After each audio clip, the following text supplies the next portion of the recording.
importante reconocer qué es lo extraaxial y qué es intraaxial. ¿Qué quiere decir extraaxial? ¿Fuera de qué? Fuera del parénquima cerebral, exactamente. Entonces, ¿qué está por fuera del parénquima cerebral? Las meninges, exactamente. Entonces, cuando hablamos desde el punto de vista de infecciones extraaxial, principalmente nos enfocamos en las meninges. Entonces, aquí es importante repasar cuáles son las meninges. Entonces, ¿cuál es la meninge más externa? Está directamente en contacto con el hueso. Dura madre. ¿Cuáles siguen? Y por último, muy bien. Entonces, dura madre, recuerden, está en contacto con el hueso. De hecho, forman una capa conjunta con el periósteo. De ahí sigue el aracnoides, donde va a estar el espacio subaracnoideo, que recuerden desde que contiene las estructuras vasculares. Y por último, esta pequeña meninge, muy fina, muy delgada, que va a estar en contacto con el parénquima cerebral, que es la pía madre. En el contexto de imagen, muchas veces se les llama un poco diferentes. Por ejemplo, a la dura madre se le llama paquimeninge, o por lo tanto, si hay una infección o afección de la dura madre, se llama una paquimeningitis. Mientras que las leptomeninges, hablamos de aracnoides y pía madre, vamos a considerarlas una leptomeningitis. ¿Qué es lo importante reconocer en esto? Que la paquimeninge o dura madre, recuerden, está pegada al hueso. A nivel de la hoz del cerebro, obviamente recuerden es un repliegue meningio de la dura madre que va a estar a nivel del surco interhemisférico. ¿Okay? ¿Qué es lo importante? No se mete en la profundidad de los surcos. Esto está pegado al hueso y forma el repliegue meningio que se llama la hoz del cerebro. Mientras que el aracnoides y pía madre, esta sí, recuerden, esta sí va a estar en contacto con el parénquima cerebral y va a estar ingresándose a la profundidad de los surcos. Entonces es una forma de diferenciar una paquimeningitis de una leptomeningitis, es ver hacia dónde se extiende el realce. Vamos a ver algunos ejemplos. Entonces, una paquimeningitis, acá tenemos el clásico ejemplo. ¿Qué secuencia es esta de acá?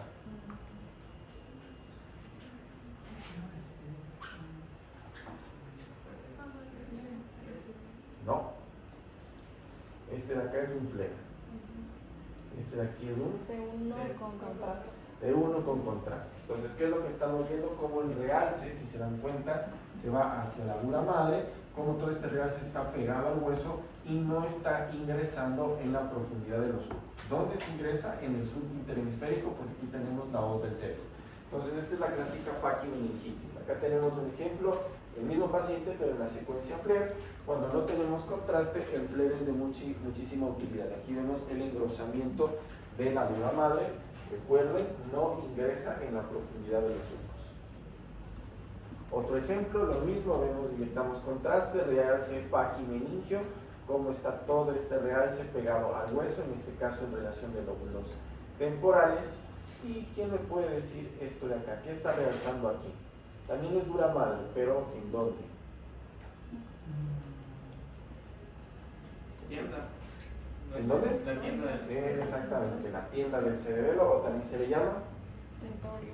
el tentorio, exactamente. El tentorio, la tienda del cerebelo, es exactamente lo mismo que la hoz del cerebro, pero en este caso divide lóbulo occipital de la fosa posterior o del cerebelo. Muy bien. Entonces todo esto es paquimeningitis. ¿Cuáles son las causas de paquimeningitis? Recuerden que la dura madre es un tejido fibroso muy compacto. Es extremadamente raro que una bacteria vaya directamente hacia la dura madre, cualquier microorganismo. Por lo tanto, ¿cómo se afecta a la dura madre? ¿Cómo se da paquimeningitis? Por continuidad. ¿Qué estamos teniendo acá? Un absceso subperióstico por una osteomielitis. Entonces, esta osteomielitis y el absceso subperióstico condicionan un efecto inflamatorio reactivo, o sea, es secundario. No es como tal una infección de la dura madre, sino es una infección por continuidad que inflama a la dura madre. Todos estos son el mismo paciente, tenemos un absceso subperióstico con reactividad de la dura madre. Acá tenemos otro ejemplo. ¿Qué secuencia es esta? Difusión y el ABC. No sé si se acuerdan la clase anterior, ¿qué les dije de los abscesos? Estos sí restringen. Recuerden, los abscesos, estos sí que restringen la difusión. Y miren cómo se ve en el ABC, completamente hipodenso. Entonces recuerden, abscesos restringen en la difusión. Acá tenemos otro ejemplo. Igual, aquí lo que tenía este paciente, aquí tenemos el seno frontal. Este paciente tenía una sinusitis frontal, obviamente se complicó y se formó una colección intracraneal. Por contigüidad, nuevamente, se condicionó una paquimeningitis. ¿Esta colección de acá dónde está? ¿Dónde está esa colección? No es epidural. No es epidural. Está fuera del hueso. Está fuera del hueso, exactamente. ¿Cómo se llama cuando está por fuera del hueso? Entre la poneurosis epicraneal o entre el músculo frontal y el hueso. Se llama subgaleal. Sí. ¿Sí? Entonces, una colección subgaleal.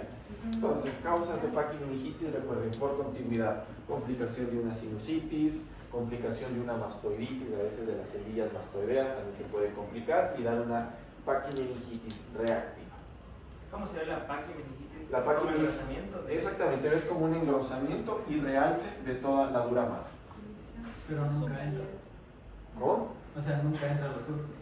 No, esta no entra a los surcos, esta es pegada al hueso. Todo esto que ves acá, todo este engrosamiento es la paquimeningitis. Si ves los surcos, están libres. Y ahora bien, la leptomeningitis, esta sí que va a estar ingresando a los surcos. Esto estamos hablando, recuerden, aracnoides y pía madre. ¿Cuál es la meninge más frecuentemente afectada? Suele ser la pía madre. Entonces, recuerden, en contacto con el parénquima cerebral. Miren aquí cómo si ya se está ingresando a los surcos. Esta es la clásica leptomeningitis.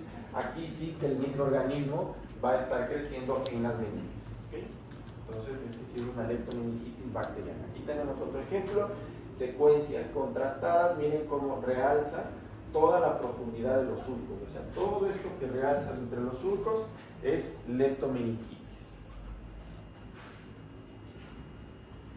Podemos tener también empiema subdural. Un empiema, recuerden, es una colección, es un tipo de absceso, nada más que se distribuye por el espacio subdural. Como toda colección, recuerden, infecciosa obviamente. ¿Qué secuencia es esta de acá? A veces. No, difusión. ¿Y qué tiene de característico las colecciones infecciosas o abscesos? Restringen la difusión, nunca se olviden. ¿Y esta secuencia de acá? No. No, es susceptibilidad. No. T1 con contraste, exactamente. ¿Qué es lo que tenemos en este T1 contraste? Miren, tenemos leptomeningitis, tenemos el absceso o empiema subdural y aparte también tenemos paquimeningitis. Entonces tenemos paquimeningitis, empiema subdural, que lo vemos mejor en la difusión, y aparte leptomeningitis. ¿Okay? Muy bien. ¿Qué otro patrón tenemos de afección extraxial? Lo que sea con ventrículos. Recuerden que los ventrículos es extraxial. Entonces, el patrón de los ventrículos va a ser ventriculitis. Cuando tenemos afección de los ventrículos se llama ventriculitis. Secuencia.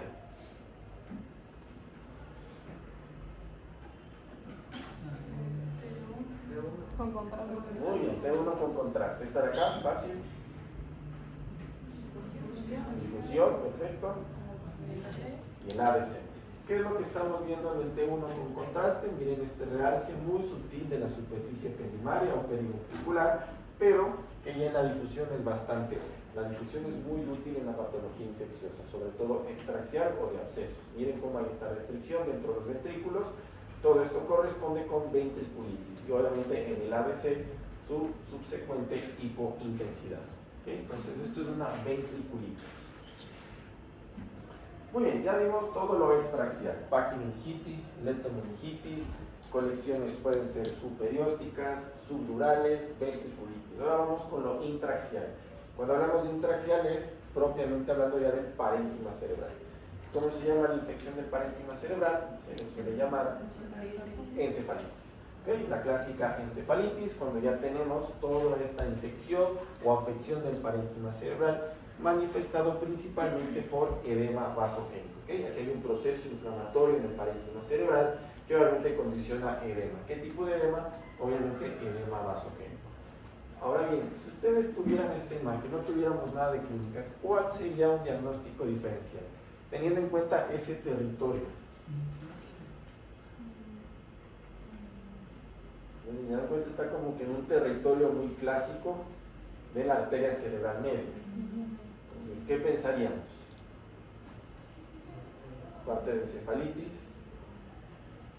Recuerda que se veía positivo en el FLAIR. Un stroke, exactamente. Ahora bien, te dije que esto es edema más vasogénico. ¿Qué secuencia nos va a servir para diferenciar una encefalitis de un stroke? Si esto es edema vasogénico.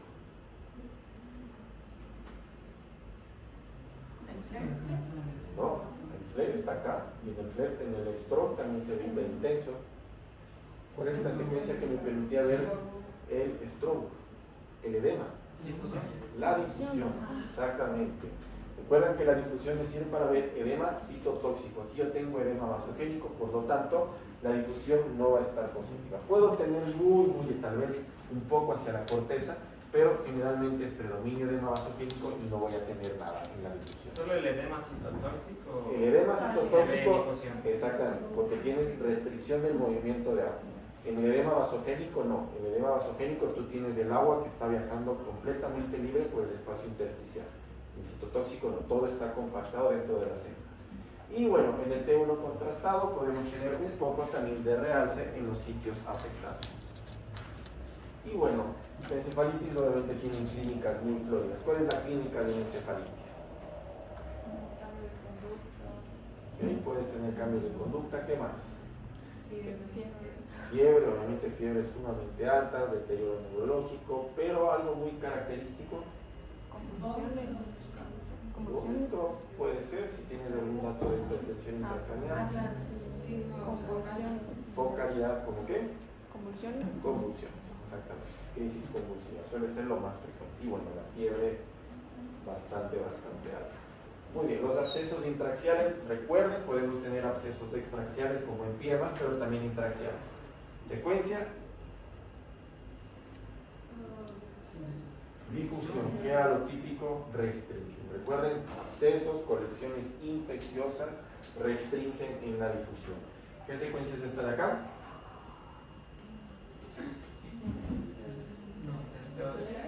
Un T2, miren el líquido cefalorraquídeo. Entonces, que yo tenga el contenido de esta imagen hiperintenso en un T2, que quiere decir que es líquido. Entonces, tengo contenido líquido. Ahora bien, ¿esta de acá cuál es?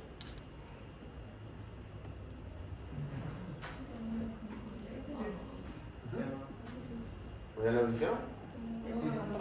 T1 con contraste. Entonces, ¿qué es lo importante de los abscesos?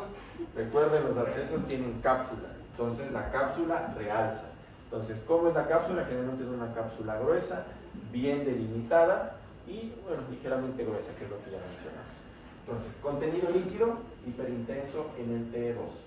Cápsula, obviamente realza con el contraste, y todo el contenido purulento, hagan de cuenta que todo esto está sumamente compacto, lleno de pus, detritos, células inflamatorias. Aquí no se mueve el agua, por lo tanto da restricción. ¿Qué diagnóstico diferencial tengo yo de un absceso? Pues muchas veces les digo a veces los quistes. Un quiste. ¿Cómo se vería un quiste? No. En el T2, ¿cómo se vería un quiste? Hiperintenso. En el contraste, Igual. No. ¿realza o no realza? En T1 con contraste. Ajá, ¿realzaría o no? Un quiste. No. No. La pared de los quistes es sumamente delgada y no realza. ¿Pero Y la realzaría difusión- lo de adentro? ¿Cómo? Lo de adentro sí realzaría. ¿Por qué realzaría lo de adentro? Si es puro líquido, es agua. Es que es líquido. Pero obviamente tiene una cápsula, una pared sumamente delgada, pero no tiene ninguna alteración de la vascularidad como para que el contraste se te vaya dentro del quiste. O sea, es una pared bien delimitada, fina, delgada, que no realza. Y la difusión no restringe, porque es agua, entonces el agua en una cavidad quística se mueve libremente. Muy bien. Ahora sí, ya vamos a ver patógenos específicos. Simplemente vamos a ir viendo los diferentes patrones en los diferentes patógenos. Vamos a empezar con las bacterias. Entonces, lo más frecuente, lo más común, la meningitis, como ya lo vimos, leptomeningitis, lo más frecuente, generalmente el Streptococcus pneumoniae o la Neisseria meningitis. Patógenos clásicos de una leptomeningitis. Acá tenemos un T1 con contraste, miren cómo realza toda la superficie cerebral, cómo se está metiendo a los surcos. Hijo, esta secuencia de acá, ¿cuál es?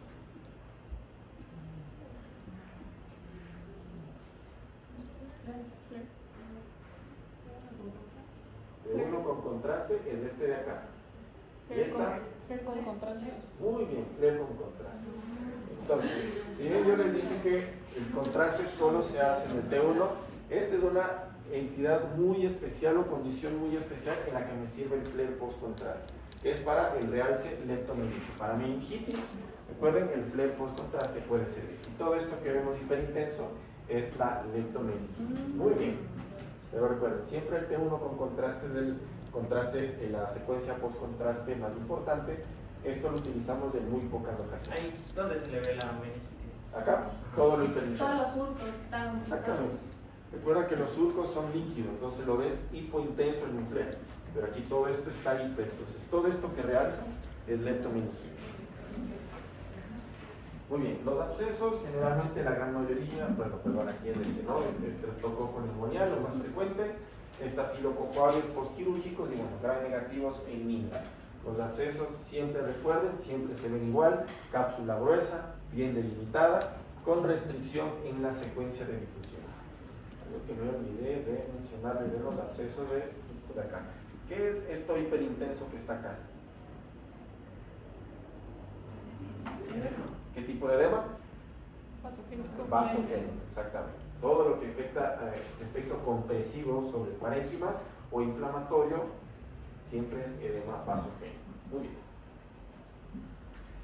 Muy bien. Listeria monocitógena. ¿Qué causa este patógeno? La romboencefalitis. Entonces, ¿qué es el romboencéfalo? ¿Se recuerdan un poco de embriología? Entonces, a nivel embriológico, el romboencéfalo, ¿qué constituía? ¿O qué va a constituir?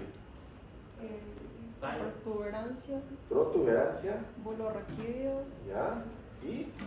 cerebelo. Y cerebelo, muy bien. No el mesencéfalo. El mesencéfalo ya es aparte que se llama mesencéfalo. Entonces, muy bien. Romboencéfalo es protuberancia, bulbo raquídeo y cerebelo. Sitio muy típico que suele afectar la listeria monocitógena. Ahora bien, ¿qué han escuchado de la listeria? ¿Qué pacientes afecta? Los extremos. Extremos de la vida, exactamente. Bebés, muy bien, y adultos mayores. Y en algunas ocasiones mujeres embarazadas o inmunodeprimidas. ¿Por qué se caracteriza? Recuerden, una romboencefalitis. ¿Qué secuencia es?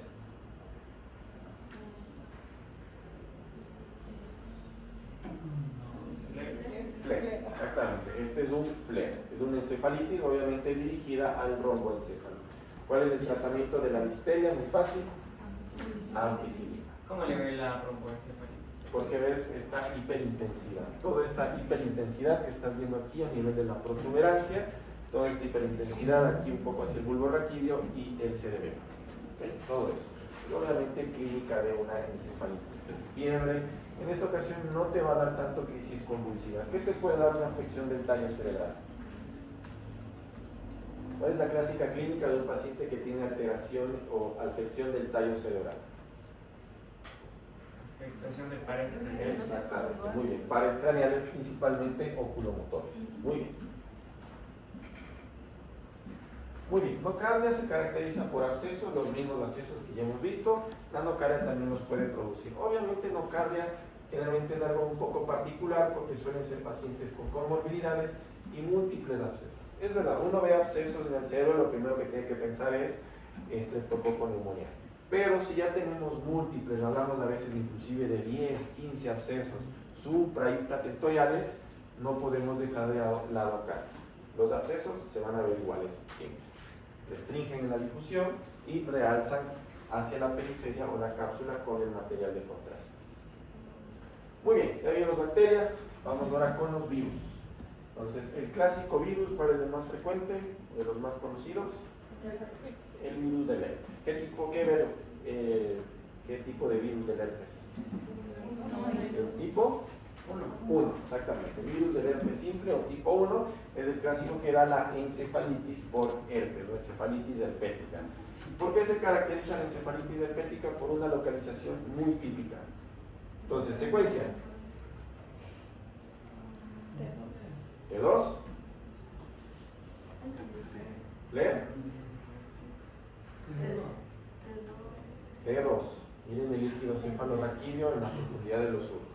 T2, FLAIR y T2. Ahora sí, vamos a la localización. Aquí, ¿dónde está la afectación? ¿Qué lóbulo es este? Temporal. Temporal. Obviamente hacia la parte medial del lóbulo temporal, ¿qué hay? El hipocampo. El hipocampo. Entonces, lóbulo temporal medial, hipocampo. Hacia acá arriba, ¿qué tenemos? Esto de aquí, ¿qué es? La ínsula. La ínsula, perfecto. Y hacia acá abajo, frontal inferior. Esos son los tres sitios de la encefalitis por herpes. Temporal medial, ínsula y frontal inferior. Que casi siempre al inicio es unilateral, pero siempre termina extendiéndose hacia contralateral. O sea, siempre termina siendo bilateral. ¿Qué pronóstico tienen estos pacientes? Pésimo. Malo. Exactamente. Muchas veces la ciclovir intravenoso, que no siempre se dispone, pero es muy malo. Exactamente. El pronóstico es malísimo. Entonces, encefalitis por herpes. Ahora vamos, del citomegalovirus. Ustedes díganme, ¿qué patrón le ven? De los que vimos al inicio, tiene un patrón. Sobre todo en este de aquí. ¿Qué secuencia es?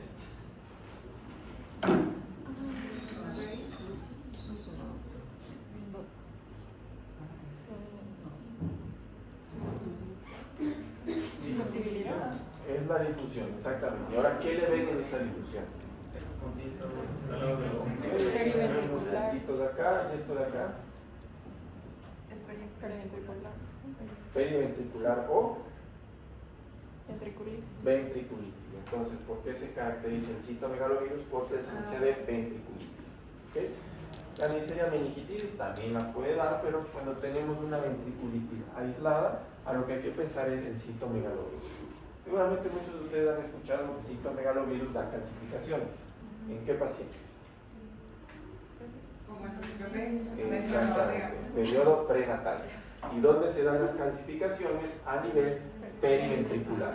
Entonces, obviamente, el sitio que suele afectar el citomegalovirus suele ser la superficie periventricular. Obviamente, en infecciones prenatales es muy típico las calcificaciones y, bueno, asociado a otro tipo de Y es malformación. por la inflamación. Exactamente, es por la inflamación. Obviamente los bebés en un inicio no tienen mucha capacidad biótica, entonces el parénquima suele destruirse más rápido de lo usual y forman calcificaciones.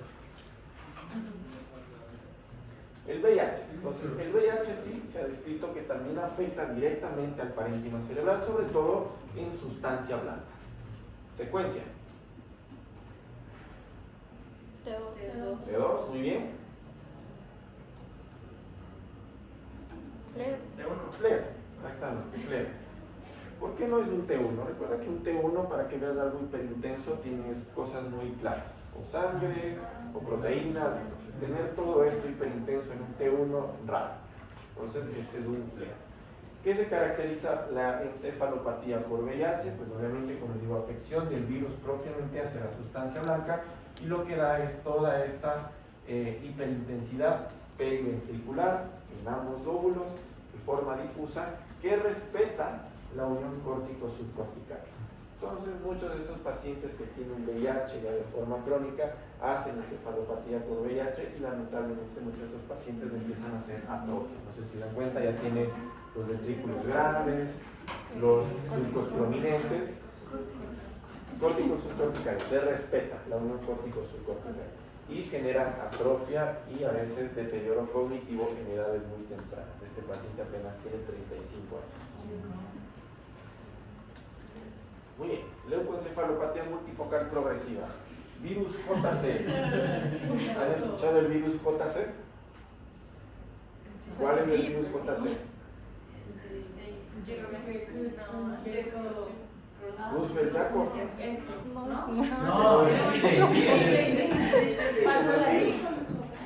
Ese no es un virus, ese que es. O sea, exactamente, ese es un prion, ya se da la encefalopatía espongiforme. Este es un virus, JC, que es el virus John Cunningham. ¿Cuál? Virus JC o John Cunningham, que es un virus que se activa en pacientes con SIDA. Entonces, la leucoencefalopatía multifocal progresiva es la que se da en pacientes con SIDA, el virus JC, y tiene un patrón muy similar a la encefalopatía por VIH, pero en este caso sí ataca la unión córtico-subcortical. A diferencia de la encefalopatía por VIH, no la atacaba, esta sí la ataca. Entonces, virus JC, recuerden, pacientes con SIDA. Y bueno, afortunadamente esto ya no vemos mucho, ya afortunadamente desde el inicio de la vacunación ya se ha visto mucha encefalopatía por COVID-19. Pero ¿qué era lo que observamos? ¿Qué secuencias están acá?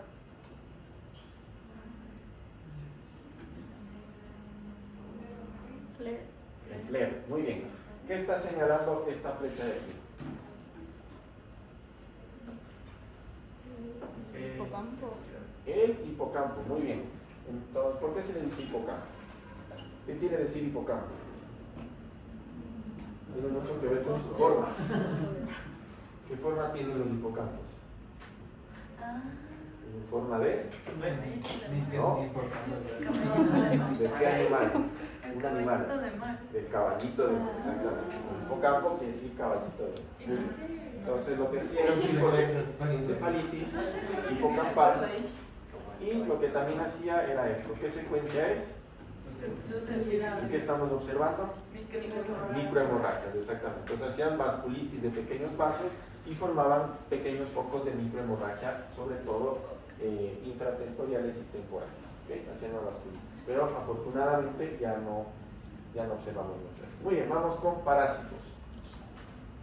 Los parásitos, antes de la neurocisticercosis, hay que hablar del toxoplasma. Cuando tenemos una toxoplasmosis del sistema nervioso central, ¿en qué pacientes pensamos? Embarazados. No tanto agricultores. Inmunosupresores. Pero tenemos pero no en el cerebro. Puedes tener toxoplasma en otro sitio, pero no en el cerebro. Cuando tienes en el cerebro, lo primero que tienes que pensar es que no es un paciente inmunodeprimido. ¿Por qué se caracteriza la toxoplasmosis cerebral? Bueno, pues hacen unas encefalitis bastante extensas. Si se dan cuenta, ¿este estudio qué es? Tomografía, muy bien, secuencia.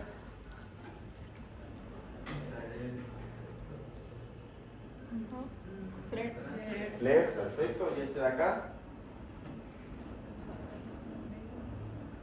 T1 con contraste. Muy bien, T1 con contraste. Entonces, como les dije, hacían estas infecciones bastante extensas de encefalitis, sobre todo afección de núcleos de la base. Pero inyectábamos contraste y hacían este patrón que es casi patognomónico de la toxoplasmosis, que es un realce anular, o sea, realce periférico, y un realce nodular que está pegado a la pared. Entonces, esto es, créanme, casi patognomónico de la toxoplasmosis. Realce anular de todo el sitio afectado, pero con un realce nodular. Si se dan cuenta, todas estas como colecciones tienen este como nódulo que realza y está pegado a la pared. Eso es típico de la toxoplasmosis. Tiene doble realce. O sea, tiene un realce anular y el realce nodular, como de una porción nodular de la sitio afectado. ¿Y es por qué se realza? Esto es por el tejido que hace el toxoplasma, o sea, toda la acumulación del toxoplasma, tejido inflamatorio, necrótico, hace que esto se acumule en un solo sitio y realce. Toda la parte de esta va a ser nada más de proceso inflamatorio, que a veces inclusive forman hasta abscesos, pequeños abscesos. La neurocisticercosis, vamos. Secuencia. ¿2? Perfecto.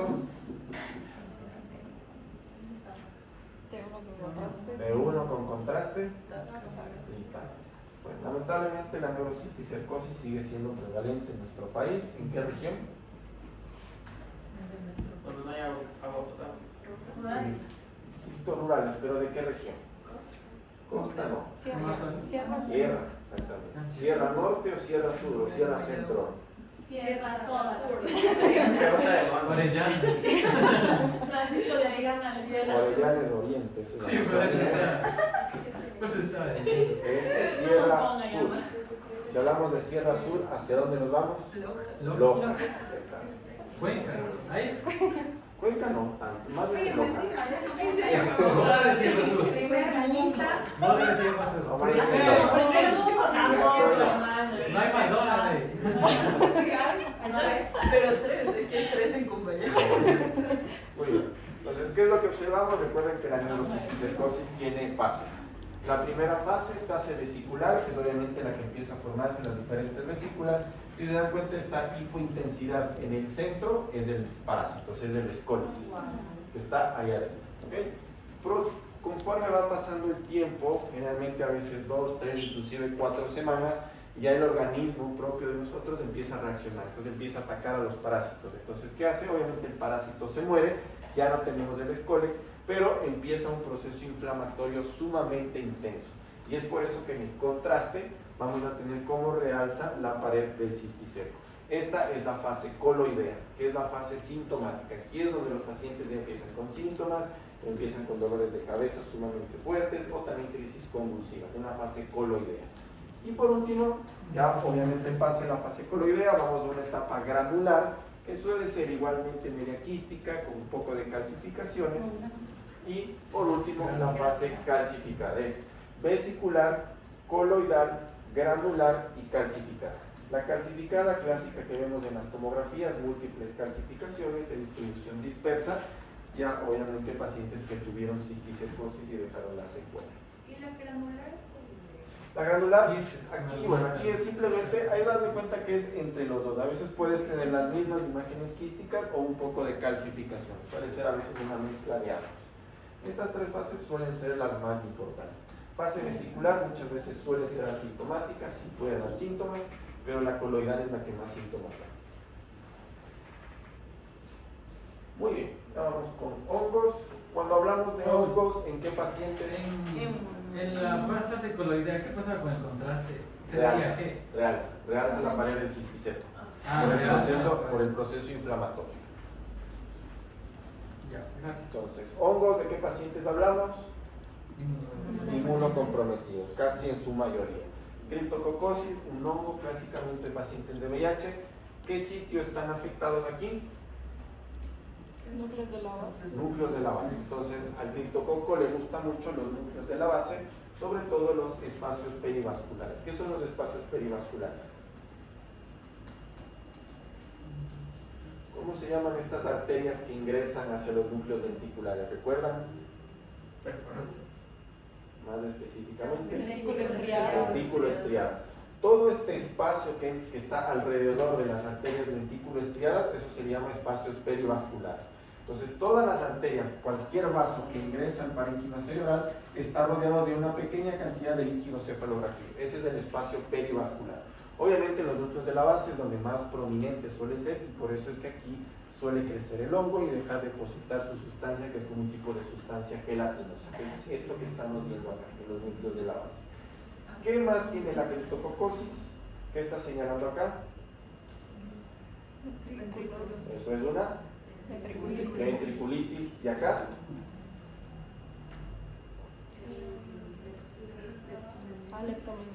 Leptomeningitis.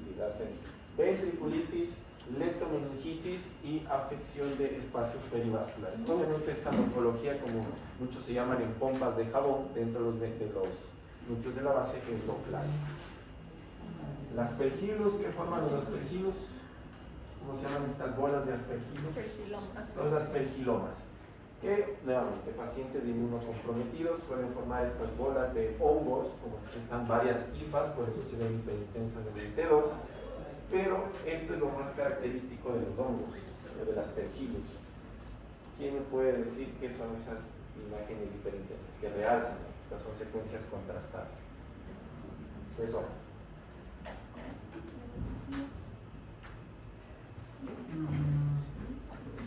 Entonces aquí viene esta estructura, ¿qué es? ¿Qué son estas estructuras?